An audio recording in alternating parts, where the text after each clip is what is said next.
Mi-octobre dernier, 4 personnes se sont fait arrêter dans plusieurs endroits de la France. Il s'agit d'arrestations ciblées dans la rue ou dans leur domicile à 6 h du mat. Ils ont chacun été conduits jusqu'à Toulouse pour y subir des gardes à vue allant jusqu'à 94 heures. À propos d'une instruction pour association de malfaiteurs liée à la lutte contre l'A69. Luna a été la seule personne mise en examen et a été envoyée en détention provisoire. La nuit du 4 au 5 mai 2024, un engin de chantier a été incendié non loin du tracé de l'A69. Des images de vidéosurveillance sur place montrent 2 personnes mettant le feu à une pelleteuse. Puis on y voit l'une d'elles être victime d'un retour de flamme. La police a alors cherché des personnes admises aux urgences dans les hôpitaux les plus proches. Luna a effectivement été hospitalisée cette nuit-là. Le système d'ultrasurveillance continue sa marche. Les policiers relèvent plaques d'immatriculation, ADN, contacts téléphoniques. Ils prennent des photos de Luna et ses amis pour les comparer à leur dossier de fichage. Après 2 jours d'hospitalisation, Luna a décidé de partir d'elle-même. Pas de nouvelles jusque mi-octobre et ses arrestations brutales. Il déclare que son ADN a été retrouvé sur un masque Covid sur le lieu de l'incendie.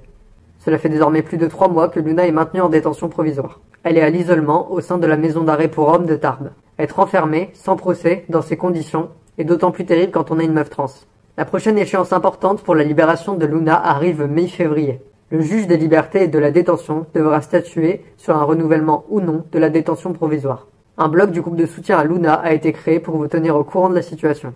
Pour apporter votre soutien, vous pouvez par exemple lui écrire sur des cartes postales avec des paysages ou des représentations artistiques. Luna, souhaitant garder son anonymat, contactez cette adresse. Vous pouvez leur envoyer votre lettre par mail ou demander une adresse relais. Parlez d'elle et de sa situation.